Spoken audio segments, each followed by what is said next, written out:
It keeps us humane. This is our standard. This is where you're not meeting it. But there's a line leaders have to watch. There's a difference between supporting and rescuing.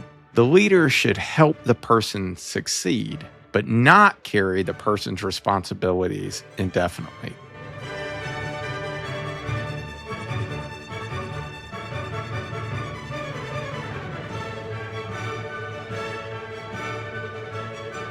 Welcome back to Science of Leadership. I'm Tom Collins, and I'm joined again by my friend and co-host, Justin Hamrick. This is part 2 of our conversation on holding people accountable. In part 1, we talked about why accountability is not the same thing as punishment. Accountability is about making the standard real. It starts with clarity before the fact and follow through after the fact. We also talked about why avoiding accountability is not neutral. When a leader walks by a problem, the work does not disappear. The burden usually shifts to someone else, often to the high performers who already carry more than their share of the load. Over time, that damages trust, lowers the real standard, and can quietly erode the whole team.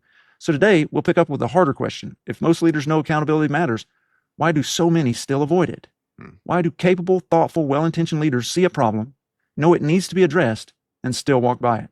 I'm struck by how important this is, how important it is for leaders to get this right.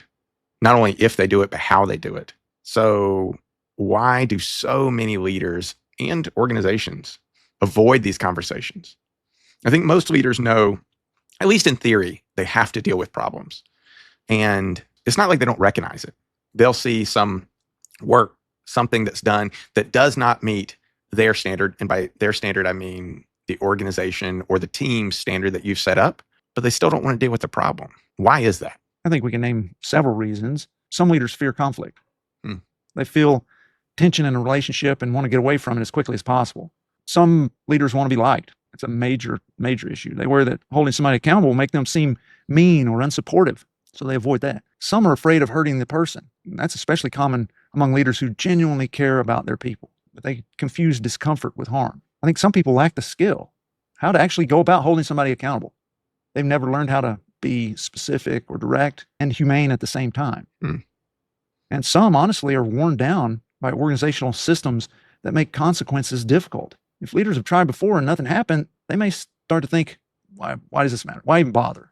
I'm not going to get anywhere because the organizational machine won't let me. Yeah, that last one's really common. And there has to be some organizational support to hold people accountable. Because like we were talking about at the beginning, if you sort of set up, this is the standard, I notice you're not meeting it, this is how we're going to follow up. If there's no follow-up or no way to improve performance, then the leaders are going to start to feel helpless. They're like, I can say it all I want. I can say I'm motivated, but if the system isn't set up to actually support that, then leaders are just frustrated. They still have all the responsibility, but no authority to clarify the standard, to a coach, to adjust the responsibilities, and when possible, protect their team as much as the authority allows. It would be like a coach who has no authority on the starting lineup. That they're like, listen, this is going to be our standard. We're going to practice hard. We're going to practice like we play. We do X, Y, and Z, blah, blah, blah.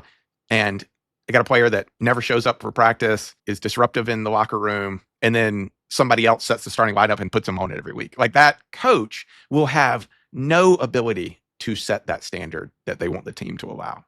Yeah, and leaders can also stop pretending the problem's not there. What they cannot do is complain about the person to everyone else while never talking directly to the person. That is so detrimental. I think that's probably really common, much more common than people probably know. I think that happens all the times. People complain to the leader about someone else in the organization. The leader agrees, and everyone knows there's a problem, and the person at the center of it never actually hears the truth or hears that feedback. And everybody's like, oh, that's just the way they are. Oh, they're just grumpy. Oh, they're just rude. Oh, they're just lazy. Name some character trait that you want to assign. And for the leader to agree to it, you're agreeing that there's a problem, but then not addressing it with the person and being like, and we're going to follow up on this and get feedback, you're as detrimental to the team and the organization at that point Absolutely. as anything. Yeah. That's one of the worst versions of leadership avoidance. A leader who discusses someone else's shortcomings with everyone except the person who needs to hear it. They're not practicing accountability. They're practicing avoidance. Now, leaders sometimes need to talk with other leaders, sure, get an idea, how might I address this? They may need to go over HR guidance. They may need to understand whether others are seeing the same pattern. That's entirely appropriate. But if those conversations never move beyond that, never become a clear, a direct, a fair conversation with the person who's not meeting the standard, the leader's no longer trying to figure out what's going on. The leader's triangulating. And triangulation in this scenario erodes trust. It breaks down the relationship. And then you can't speak into that person's shortcoming or anybody else's for that matter, because everybody knows how you operate. Explain a little bit more what you mean about it's not addressing it, it's triangulation. Explain a little bit more about that. Yeah. So you got, instead of two parties, you and me, I'm falling short and you need to come talk to me. You're bringing a third person in, right? You're creating this triangle instead of it being dyadic. So that's one form of the word triangulation. Additionally, there's triangulation from getting multiple perspectives so that they all align. And so you're going around talking to everybody else, get their perspective, triangulating on this person without actually talking to them. I could see how from many perspectives that is not beneficial. Besides, like, okay, I'm just going to gather the information to have a really objective view about this so that I don't bring my own preconceived notions into it, especially if it's somebody that's, you've seen that pattern before. Because people start to think if you're going to talk about that person this way, you're probably talking about me the same way. You have to address it with the person, because the person might hear all this and then come back and be like, why didn't you ever tell me? They may have no idea, no real insight into their own behavior. Yeah, I mean, you're right. That's this idea that people say, well, if he's saying that about this person, what's he saying about me? That's exactly what happens. A leader's got to ask what direct conversation needs to happen and who needs to have it. Most of the time, if you're the person's leader, the answer to that question is you. There's another nuance here. Repeated underperformance may reflect a fit problem rather than a motivation problem. The person may not be lazy. They may not be malicious. They may not be trying to hurt the team. They may simply not be capable of succeeding in that role at the needed level. That seems pretty important because it keeps us from turning every performance problem into a character judgment, which we've talked about before, sort of making that next leap. And it keeps us humane. This is our standard. This is where you're not meeting it. I believe there's nothing innate in your character that is keeping you from it. So this is the path I see forward. Right. Additionally, it doesn't remove accountability. If someone cannot succeed in the role, leaving them there is not compassionate. It keeps them failing. It keeps the team compensating. It may keep that person from finding a role where they could actually be contributing. And this is something you really have to think about as a leader. When we get to a fit problem, we were talking about, is this a fit issue? You need to do some self-examination. You got to ask yourself, what did I miss when this person was selected or promoted or assigned or retained in this role? Look at what contribution you are having to this problem. Did I overestimate their ability? Did I fail to define the role clearly? Did I ignore early signals? Did I keep hoping the problem would just go away? Fit problems are not only employee problems. They're often leadership learning opportunities. And I think that that's a real issue. I can say I've had situations, in trying to address an issue, one's coming to mind, where I tried multiple times to reset with a person, going in and saying, hey, maybe I wasn't clear at the outset. Here's what our standard is, clarifying that. Providing coaching. I can think of 2 cycles of this, actually, with the same person. Trying to support improvement, and the person still could not perform at the level that the role required. But, and this gets back to what we were talking about earlier, the organizational policies were such that we couldn't remove the person from the organization. That just wasn't a realistic opportunity. And so the practical leadership decision became, where can this person do the least damage? That's not a good outcome. It's not good for the organization. And it's actually not good for the person either. That person might be somewhere else doing something more meaningful and effective. Instead, they're stuck doing work that does not really fit them, while the organization works around what they cannot do. And so weak accountability systems are not compassionate. They can trap people in failure and force everyone else to absorb those consequences. And again, I've had to deal with this, one person in particular, and it has been really challenging, even after going through all the steps of accountability, to be thwarted by the organization. In that scenario, then you have to say, okay, well, again, where can this person do the least damage? Where can they cause the least amount of work for everybody else? And shift into that mode. But anyway, let me pause here for a second and remind our listeners that my book, The 4 Stars of Leadership, is now available on Amazon, Barnes & Noble, and essentially all online outlets. It's getting rave reviews, and I'm certain you will find it not only informative, but also inspiring. So I hope you'll order your copy today. Now let's get back to this interesting conversation. We've made a lot of good arguments and logical arguments, I think, about why, from a leader perspective, accountability matters so much. But let's do what we always do on this podcast and bring in the research. What does the science actually say? Does it support the idea that tolerated underperformance, avoidance of feedback, and the creation of an uneven workload on the team actually hurt the people on the team and the people around it? Yeah, it does. It does, in fact. And the research gives us a useful way to think about something many leaders have seen firsthand. The first study that I can mention by Jung Jin Kim, published in Public Personnel Management, was very valuable. Kim studied what happens when coworkers perceive that poor performers are being mismanaged. And the finding was directly relevant to our conversation. Perceived mismanagement of poor performers increased coworkers' turnover intention. That means they were looking to leave. And that relationship was partly explained by lower effective organizational commitment. In simpler terms, when people believe poor performance is not being handled well, they'll feel less attached to the organization and become more likely to think about leaving. And in this current state, no organization can afford that. I mean, it sounds like the team is reacting not only to the underperformer, but to the leader's failure to deal with the underperformance. And my guess is the people who are more likely to leave are not the underperformers. Right. They're the high performers dealing with the increased workload because of failure to deal with the accountability issue. Yeah, I mean, you're hitting on a really important thing here. People are not only watching the person who's missing the standard, they're watching whether the leader will protect the standard.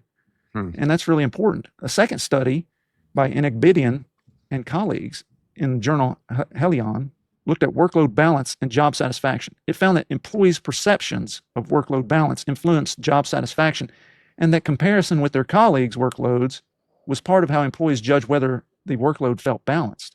And that matters here because tolerated underperformance often creates hidden workload imbalance. The leader may not formally reassign the work, but the work still moves. It still has to get done. And it moves to the dependable person, the conscientious person, the person who will not let the team fail. So even if nobody says you now have more work because this person isn't doing it, that may be what actually happens in practice. And obviously, the people recognize this. The people know this and notice it. Yeah, people notice it. And a third study, last study I'll bring up, brings this idea into healthcare. Sung-Hui Bei published a 2024 cross-sectional study of nurses in acute care hospitals, and that study found that mandatory overtime was significantly related to intent to leave, and that workload was significantly associated with burnout. Now, that study is not about poor performers. We should not claim that it is, but it does support a related point that matters in healthcare. When people are forced to carry excess work, there are consequences of burnout, consequences of retention. So if we put these together, the lesson's pretty clear. When leaders tolerate persistent underperformance, the cost does not stay isolated. It spreads into workload imbalance, lower job satisfaction, weaker commitment, burnout, and turnover intention.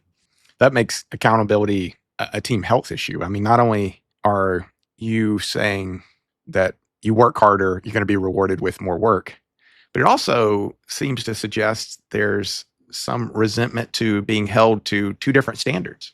This is the standard I thought we were all being held accountable to. This is the standard I'm living up to, meaning the high performer. And then they're looking, to their left and they're like, but this person is doing less work. They're not meeting the standard. And that's acceptable. Right. It sows division amongst the team. The team won't perform well in that scenario. So again, accountability in our discussion here is not about being punitive. It's about keeping the commitments of the team real and thinking about more than just that one person who's underperforming. It seems like the science backs up what we have logically discussed at the beginning, which is extremely detrimental to teams to avoid accountability. It doesn't seem to really go to, well, a leader routinely doesn't recognize it. I mean, recognition doesn't seem to be the majority of one of the failures. The failure seems to be avoidance. So let's get to where we always like to get to in the end. So what? Let's make this practical. You're a leader listening to this in the organization, and you realize, I have someone who is not meeting the standard. It seems obvious that the first step is not to march into the room full of your entire team and to dump this frustration. But how do you actually do it practically?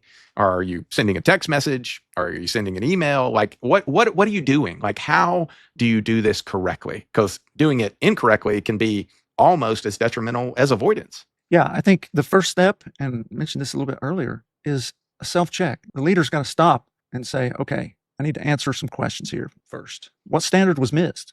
Did I make that standard clear? What specific behavior or outcome is the problem? What support have I offered this person to improve? What's the appropriate next step if nothing changes? If I can't answer those questions, I probably need to spend more time preparing for the conversation. I think that is really, really important, because to just go in there and trying to address a single issue instead of trying to get back to, like you said, where was the standard missed? And did I, as a leader at organization, make that standard extremely clear?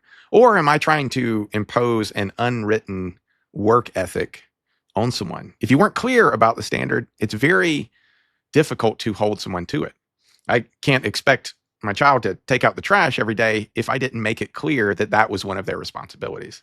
And if you can't answer those, 100% agree, you need to spend time on the front end, making it extremely clear in your own mind how you're going to answer those in the conversation. They all should probably be answered in the conversation.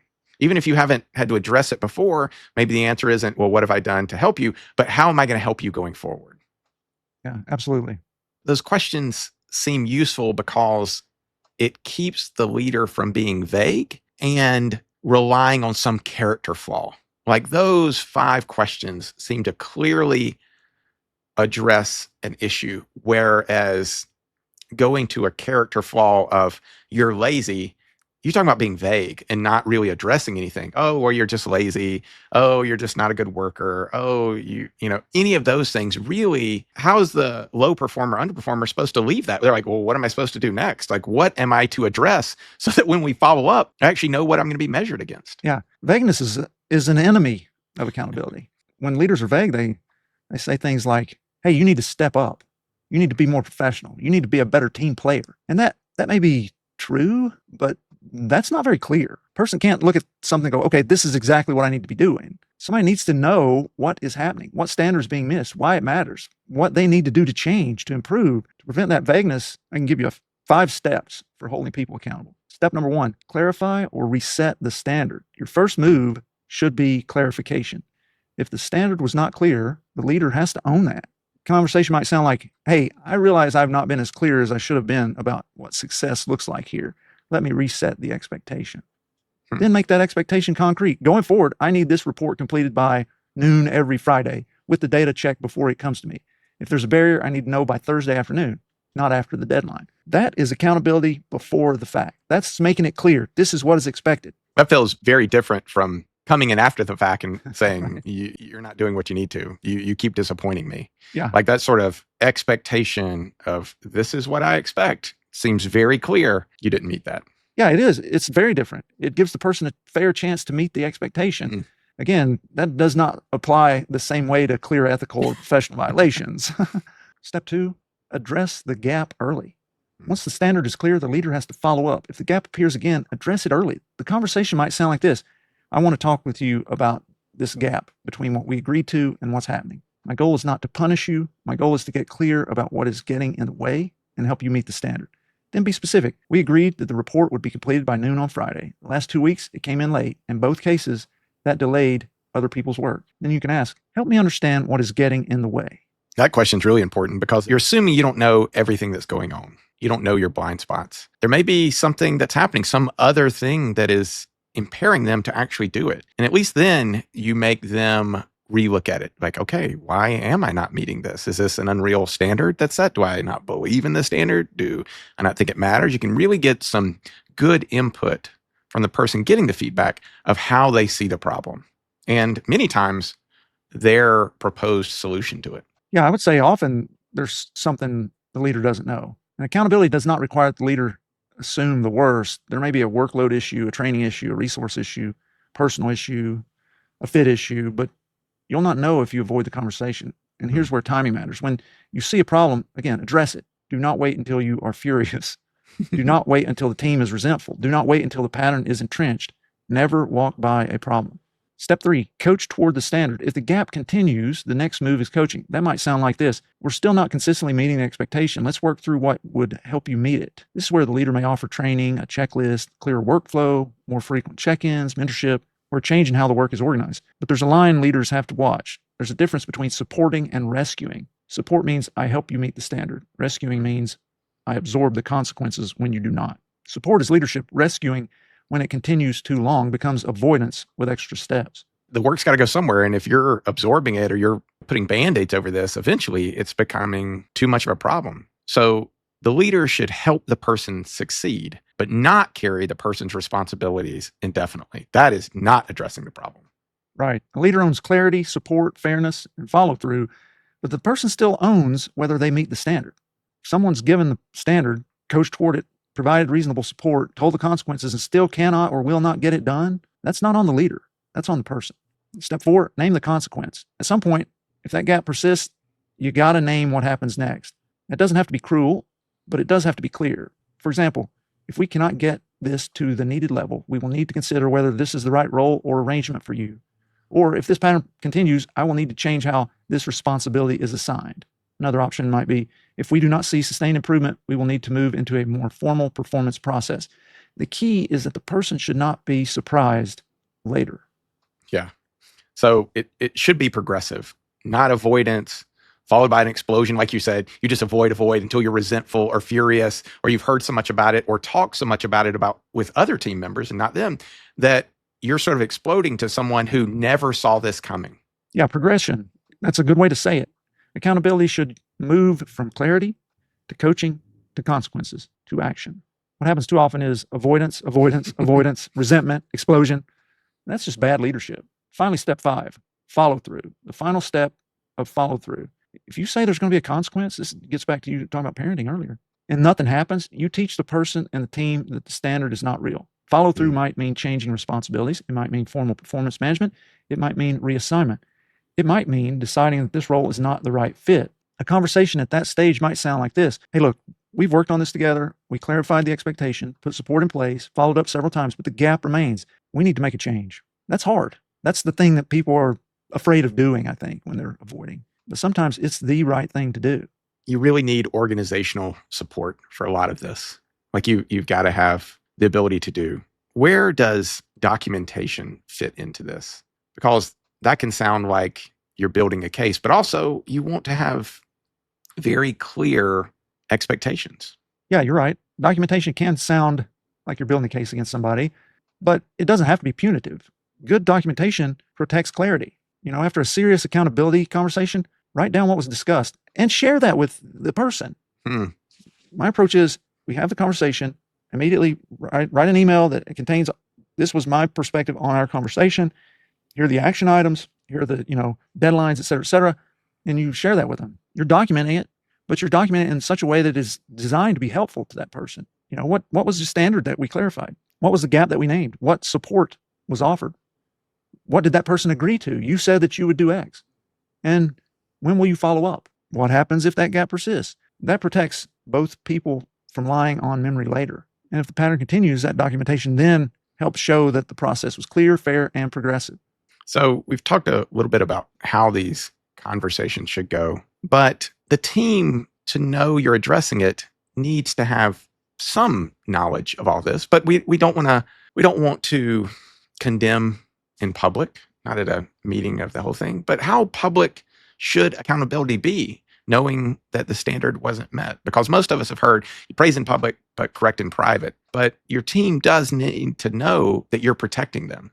So how do we do this? How do we do this right? Yeah, I agree that you want to praise in public, correct in private as a general rule. You don't want to humiliate people. That will get you nowhere from a leadership standpoint. Okay. And that's not really leadership. That's something else, I think. But you don't want to humiliate people. But you don't want accountability to go unrecognized. Mm-hmm. You want people in your team to understand. You don't have to make a public example of someone unless the situation is so public or so serious that it requires a broader response. Hey, look, Justin was stealing money from us and he's fired, But you make the culture of accountability public. The team doesn't need to know the details of somebody's performance problem. They don't need to know the gossip. They don't need to have private personnel information. What they need to know is that leaders are paying attention, that standards matter, that problems are being addressed. You might say, look, I know there have been concerns about workload and follow through, and I want you to know we're addressing those issues directly. My expectation is that everyone performs at the level needed and that we do not shift burdens onto the people who are already carrying the work. That doesn't shame anybody, but it lets the team know that the leader is not walking by a problem. One quick guardrail on this: accountability is not perfectionism. Leaders should not use standards as a cover for nitpicking, controlling people, or creating fear. The question is not, did this person make a mistake? The question is there a meaningful gap between the commitments of the role and what is actually happening? Good teams need grace. They need learning. They need room for honest mistakes. They also need standards. Let me give leaders a practical sequence they can adapt. If the standard was unclear, say something like, I realize I may not have been clear enough about what success looks like here. Let me reset the expectation. If the standard was clear, but the gap continues, hey, we talked about this expectation. I'm still seeing a gap. Here's what I'm noticing specifically. Help me understand what's getting in the way. If coaching is needed, how about let's identify what would help you meet this consistently. Here's the support I can offer. Here's what I need to see. Let's agree on when we will revisit this.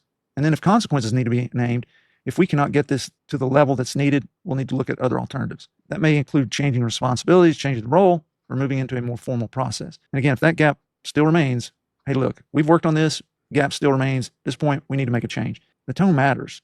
It shouldn't be delivered with contempt. It should be delivered with seriousness and care. One of the most important sentences a leader can say is, I care about you and I care about what we are doing here. For that reason, I need to be honest with you about what has to improve. That's accountability of standards delivered through care. Justin, got one final question for you. For the leader listening who knows there's an accountability conversation they've been avoiding, what would you want them to do this week? The biggest is going to be taking action and being very intentional about the action. I think there's a lot of ways to convince yourself that you're addressing things when you're not really addressing them. As I'm going through listening to sort of your 5 steps, this does not seem to me to be something that happens in an email or a text message.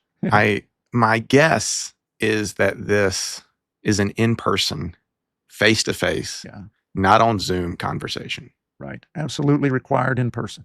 And I would say, if you've got something, if you find yourself saying someone's lazy or saying something about someone's character, stop yourself from saying it and be like, what gap am I seeing, if there's one, and how am I going to address it? And set up a meeting in person with the individual. That's, it's sort of like going to the gym. If you bring your shoes and bring your gym bag, you've already started. You've already made one. And sort of setting up a meeting, you're already starting to do that. Yeah, I would say, think of one problem you've been walking by. One standard that has not been clear, one performance gap you've tolerated, one behavior you've complained about to others but not addressed directly, one high performer who's carrying the burden because you have not dealt with the issue. This week, don't try to solve everything. Just begin. Clarify the standard. Name the shortcoming. Have that conversation in person. Offer support. Set the follow-up. Care enough to hold the standard. Remember, avoiding accountability is a leadership failure. But accountability is also a leadership skill. You can learn it, you can practice it, you can get better at it. And when you do, you serve the person, the team, and the mission.